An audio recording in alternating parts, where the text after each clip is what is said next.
Olá, seja bem-vindo mais uma vez ao programa Escola Bíblica. Todas as quartas-feiras, às 20 horas, nós temos um encontro marcado para estudarmos um pouquinho mais a respeito da Palavra de Deus. E você é muito bem-vindo. Eu queria estender também o meu boa noite às nossas igrejas que nesse momento estão sintonizadas também num culto de quarta-feira, aproveitando o sinal da Novo Tempo para juntos estudarmos a Palavra de Deus. E a cada quarta estamos aprendendo uma parábola de Jesus. E essa será a nossa temática do Escola Bíblica Novo Tempo ao longo de 2017.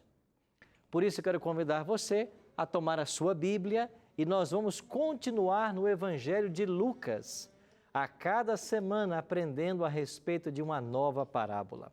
Nós começamos uma investida no capítulo 15 e já estudamos a respeito da parábola da ovelha perdida, da dracma perdida, e hoje chegamos então ao versículo 11 e vamos aprender um pouquinho mais a respeito da parábola do filho pródigo ou do filho perdido.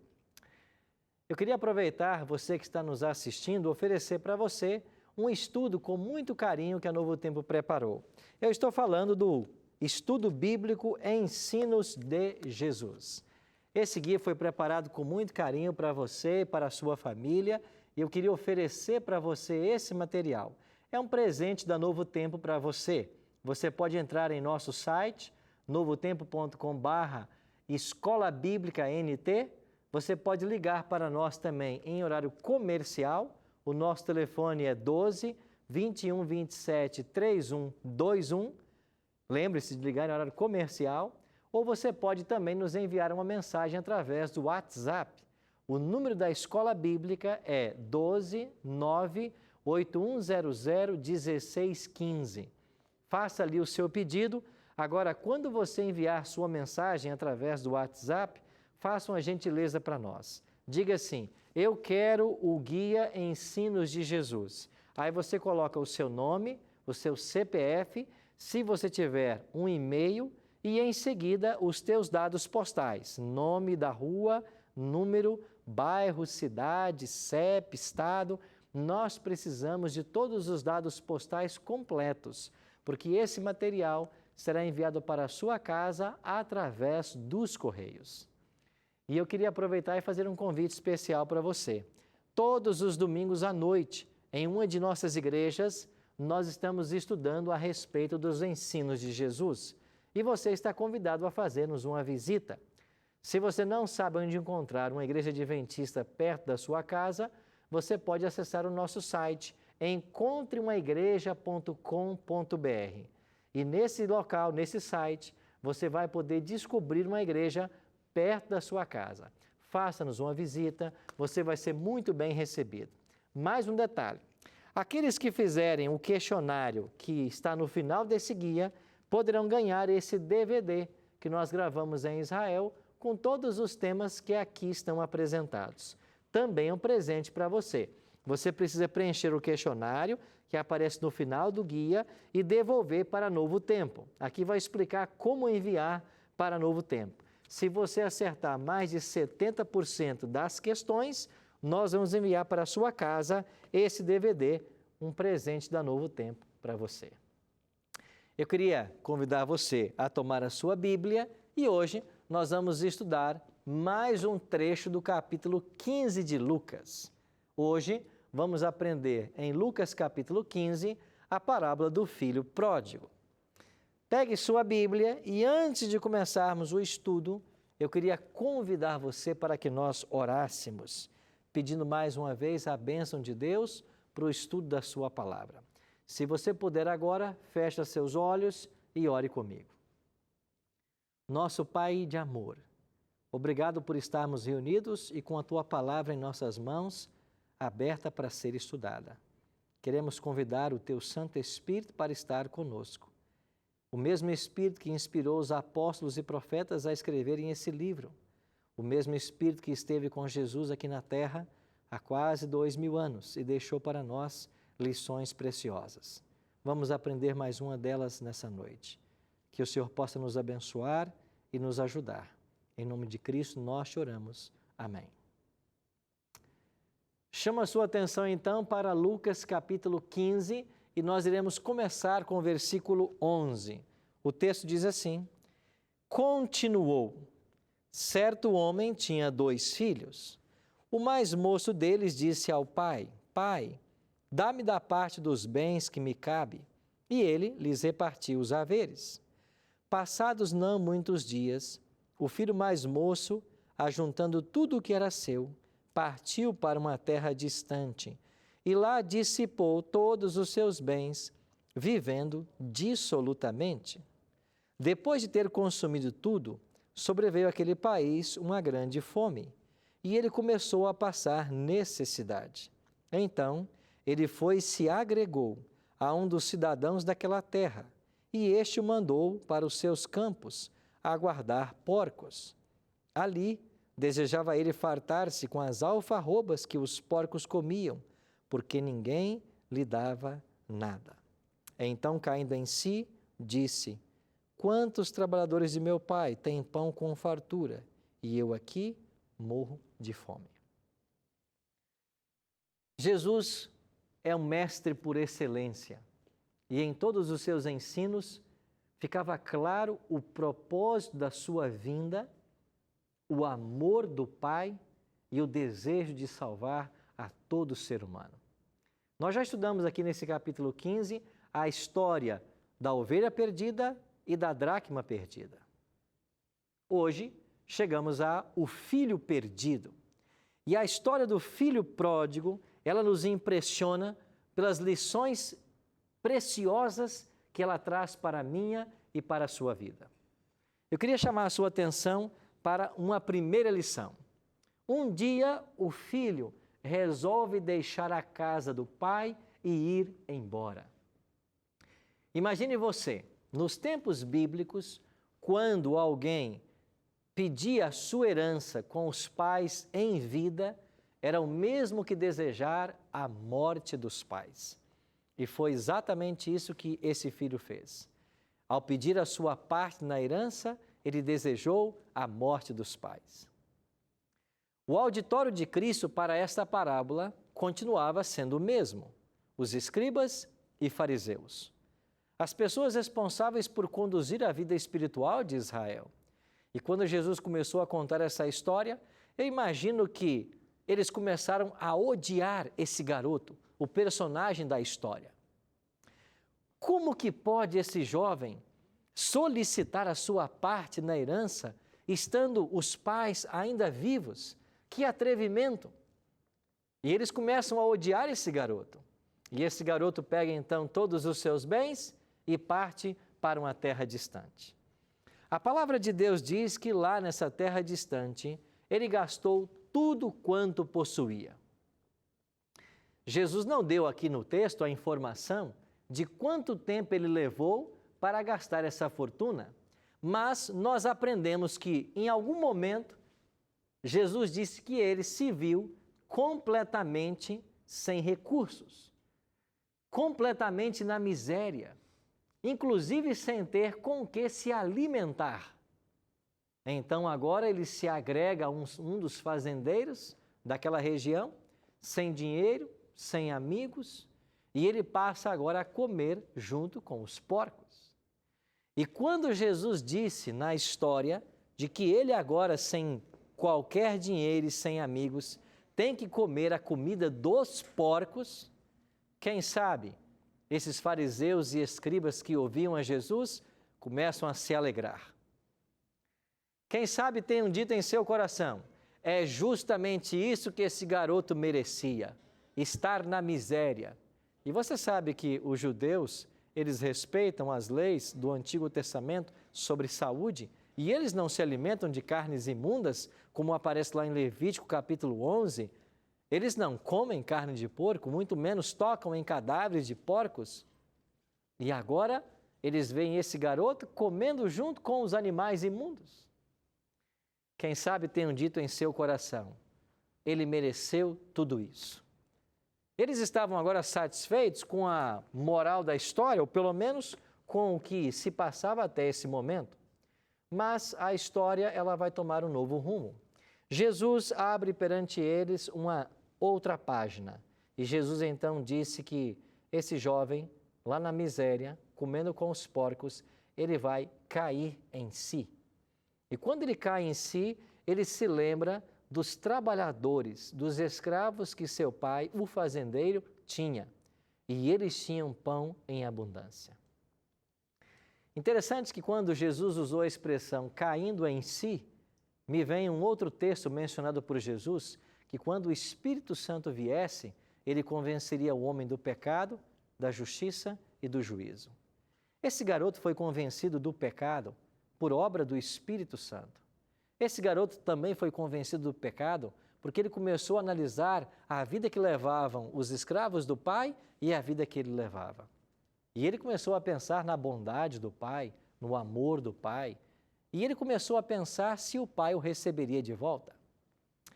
Ele então tomou a decisão: levantar-me-ei, irei ter com meu pai, e lhe direi: Pai, pequei contra o céu diante de ti, já não sou digno de ser chamado teu filho, trata-me como um dos teus trabalhadores. Se eu tivesse que dar um título para o estudo de hoje, eu colocaria o discurso inacabado. E você vai entender logo, logo, por que eu colocaria esse título, o discurso inacabado. Eu queria chamar a sua atenção para o texto da palavra de Deus, para o exato momento em que esse jovem reúne as suas últimas energias e tenta preparar um discurso para apresentar ao Pai. Esse discurso aparece justamente em Lucas capítulo 15, versos 18 e 19. O texto diz assim: levantar-me-ei, e irei ter com meu pai, e lhe direi: Pai, pequei contra o céu diante de ti, já não sou digno de ser chamado teu filho, trata-me como um dos teus trabalhadores. Você consegue imaginar esse jovem reunindo suas últimas forças e agora tentando decorar um discurso para apresentar o seu pai? E ele tinha muito claro em sua mente que tinha que haver uma confissão de arrependimento. E ele tinha apenas um pedido: trata-me como um dos teus trabalhadores. Sabe, a palavra que aparece aqui para trabalhadores, em algumas versões para jornaleiro, também aparece para escravo. É uma expressão do grego chamado doulos. Ou seja, esse garoto, ele tinha apenas mais uma coisa a almejar na vida. Ele preferia ser tratado como um escravo na casa do pai do que estar se alimentando das alfarrobas dos porcos. Você consegue imaginar ele reunindo as últimas forças, elaborando o seu discurso e agora se dirigindo para a casa do pai? Nesse momento da história, eu fico imaginando que os ouvintes de Cristo estavam atônitos para saber qual seria o fim.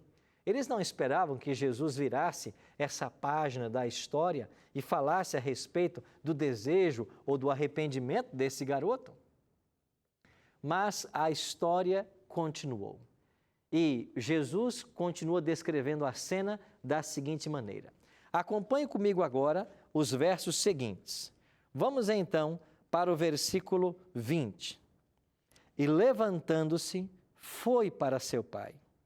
Vinha ele ainda longe, quando seu pai o avistou. E compadecido dele, correndo, o abraçou e o beijou. Existe apenas um local na Bíblia que vai descrever como Deus correndo, abraçando e beijando. Você sabe que nessa história Deus é ilustrado por esse pai. E nós somos esse filho que nos afastamos da casa paterna. Interessante que Jesus disse que quando o garoto ainda vinha longe. Ora, para que os olhos do pai avistassem esse garoto ainda longe, os olhos do pai deveriam estar constantemente na estrada. Você já imaginou esse pai, retrato de Deus na história, cuidando, quem sabe, de uma cerca que havia se partido na fazenda? E enquanto ele consertava essa cerca, seus olhos estavam na estrada. Você consegue imaginar esse pai separando o rebanho, ou mesmo cuidando do rebanho de alguma maneira, mas enquanto cuidava do rebanho, seus olhos estavam na estrada. E em seu coração ele pensava: um dia meu filho volta. Quem sabe esse pai, em seu relacionamento com os outros escravos da fazenda, com o filho que ali ficara, ele a todo momento pensava, um dia meu filho volta. E os olhos dele nunca deixaram a estrada. É por isso que Jesus disse, quando ele vinha ainda longe, o Pai o avistou. Não importa quão longe você esteja de Deus, os olhos dele nunca saíram de você. Sabe por quê? Porque você é a coisa mais preciosa que Jesus tem. Por mais que você escolha viver longe de Deus, por mais que às vezes você queira seguir os teus próprios caminhos, por mais que às vezes você queira ser consciência para si mesmo e ditando o que é certo e o que é errado para a sua vida, os olhos do Pai nunca saíram de você. Em todo momento da sua história, o Pai vai estar de olho em você, porque Ele te ama. E finalmente foi o amor desse Pai que motivou esse garoto a se levantar e vir de volta para a fazenda. Jesus disse assim, de longe o pai o avistou, e o pai corre, o abraça e o beija. E olha o que acontece em seguida, segundo a história de Jesus Cristo. Verso 21, e o filho lhe disse, Pai, pequei contra o céu e diante de ti, já não sou digno de ser chamado teu filho. Verso 22, o pai, porém, disse aos seus servos, trazei depressa a melhor roupa, vestiu, ponde-lhe um anel no dedo e sandália nos pés. Trazei também e matai o novilho cevado, comamos e regozijamo-nos, porque esse meu filho estava morto e reviveu, perdido e foi achado. E começaram a regozijar-se. Eu queria que você olhasse novamente para o discurso que ele havia preparado. O filho consegue pronunciar apenas a primeira parte do seu discurso. Pai, pequei contra o céu diante de ti. Mas antes que o filho pronunciasse a segunda parte do seu discurso, dizendo, já não sou digno de ser chamado teu filho, trata-me como um dos teus trabalhadores, o pai interrompe o discurso do filho. O pai não deixa que o filho peça para ser um escravo na fazenda. Sabe por quê? Porque escravos o pai tinha muito, ou muitos. Filho, ele só tinha 2. O pai não quer você como escravo. O pai quer você como um filho. Escravos, o pai tinha muitos. Filhos, apenas 2. O pai da história não queria seu filho se vestindo como vestiam os escravos, falando como falavam os escravos, usando a linguagem que os escravos usavam. O pai não queria o filho se alimentando como os escravos se alimentavam. O pai queria o melhor para seu filho. E ele restitui ao filho tudo que ele possui. Você conhece uma história mais bela a respeito da graça de Deus e do amor paterno do que esta? O garoto perdeu tudo que lhe havia recebido do pai. Mas mesmo assim, o pai não censura. O pai o abraça, o pai o beija. O pai coloca o anel nos dedos, sandálias nos pés, uma veste nova e promove uma festa. E o pai é muito claro no que ele diz. Esse meu filho estava perdido e foi encontrado. Estava morto e reviveu. E nessas palavras de Jesus, nós temos uma ilustração do que aconteceu no Jardim do Éden. Quando Adão e Eva comeram do fruto proibido, eles morreram espiritualmente, porque separados do Pai, nós estamos mortos. Mas quando Jesus finalizou a história e apresentou o Pai, que de bom grado recebeu o filho e o abraçou, nós ficamos imaginando como é o pai. O pai é aquele que se importa. O pai é aquele que se preocupa, quer sempre o bem-estar dos seus filhos. O pai é aquele que não tira os olhos da estrada. O pai é aquele que nos momentos mais difíceis, ele não vai deixar de amar. Assim é Deus. Talvez eu esteja falando agora para um pai ou para uma mãe que tem filhos. Eu me tornei pai há alguns anos, para ser exato, pouco mais de 3 anos. E não existe uma emoção tão especial quanto ser pai. Mas às vezes você precisa corrigir o seu filho. Às vezes você precisa chamar a atenção. Você precisa, como pai ou como mãe, estabelecer limites. Mas quando você repreende um filho e ele começa a chorar, e ele vem para você como faz o meu garoto Rafael, ele abre os braços chorando, porque ele não tem a quem buscar. Ele só tem um pai. Você percebe que Deus age da mesma maneira?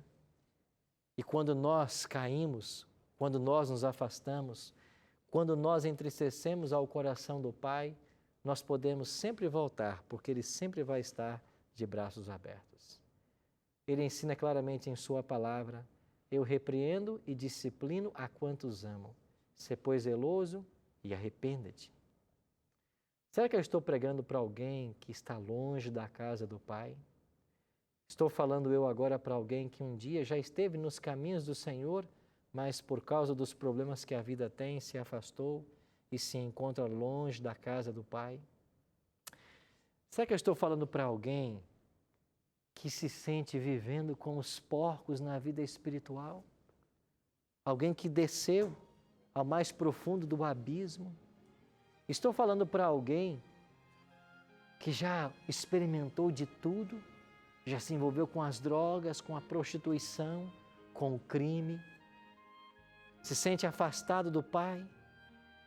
A história de Jesus ensina para mim e para você nessa noite que os olhos do Pai nunca saíram de você e que Ele continua de braços abertos te esperando. Quem sabe o filho ficou inconformado e tenha dito: eu não consegui dizer para o meu pai todo o discurso que eu esperava. Eu não consegui pedir para ele para ser apenas um escravo. E quando Jesus continua a história, Jesus disse que havia um outro filho em casa. E quando o filho soube que o seu irmão mais novo voltara, com a mão na frente e a outra atrás, e despendera tudo o que possuía, e o pai agora recebera o filho e estava dando uma festa, ele ficou revoltado. E quando o pai tenta consolar o filho mais velho, o filho apresenta um argumento que descreve para nós uma história extraordinária. O filho mais velho disse: pai, há tantos anos eu te sirvo e o senhor nunca me deu um cabrito para me alegrar com os meus amigos, mas vindo este que gastou todos os bens com meretrizes, com prostitutas, o senhor o recebe. E sabe o que nós descobrimos aqui? Descobrimos que nessa história não havia apenas um filho perdido, mas 2 filhos. E talvez somos nós, esse segundo filho, que mesmo dentro da igreja nos encontramos perdidos. E por que perdidos? Porque nos vemos como escravos. Pai, há tantos anos te sirvo, há tantos anos sou teu escravo. É a mesma expressão no original grego. Você serve a Cristo como escravo ou serve por alegria? Você se considera um escravo na casa do Pai, onde desempenha as tarefas por uma obrigação, ou você faz por amor filial? É isso que Deus espera de mim e de você. Deus espera que nós respondamos ao seu amor com amor. Deus espera, segundo a história contada por Jesus, que vivamos dentro de casa como filhos e não como escravos. Talvez esse seja um detalhe mais lindo que a história nos apresente. Talvez eu e você precisamos repensar nossos valores, precisamos pensar se temos nos comportado como escravo ou como filhos genuínos. Amigo, não importa quão distante você tenha andado do Pai, essa história ensina para nós duas coisas. Primeiro, os olhos do Pai nunca saíram da estrada. Ele nunca deixou você. O tempo inteiro Ele te busca, chamar a sua atenção, trazer você de volta. Segundo lugar, quando você volta, ensina esse livro que o Pai está de braços abertos para te receber. Não importa quão longe você tenha ido, não importa quão longe você tenha andado do Pai, Ele te ama, Ele quer você de volta. Eu queria convidar você, agora, a voltar para os braços do Pai, a tomar a decisão de servi-lo em espírito e em verdade, a buscar congregar na igreja que você deixou, a voltar para os braços do Pai, porque Ele vai te receber, porque Ele te ama, porque você é a coisa mais especial que Ele tem. O Pai te espera. Eu queria orar por você. Pai Santo, se temos andado longe dos Teus caminhos, se temos experimentado das coisas que o mundo oferece, e se nosso coração nesta hora é tocado pelo amor do Pai, ajuda-nos a voltar. Que Teu Espírito nos conduza de volta. Que Teu Espírito nos convença do pecado, da justiça e do juízo. Que Teu Espírito nos auxilie. Não será fácil voltar, mas pelo Teu poder nós poderemos voltar. Nós temos a certeza de que ao voltarmos, o Pai estará de braços abertos para nos receber. Por isso, nesta hora, eu quero colocar em Tuas mãos bondosas a esse jovem, a esse senhor, a esse adolescente, a essa senhora, que nesse momento também se entregam ao Senhor. Por favor, Jesus, aceita-os, abraça-os e que a Tua bênção alcance cada um deles nesta hora. Nós não merecemos, mas tudo isso te pedimos, em nome e por amor de Jesus, aquele que vive e reina para todos sempre. Amém.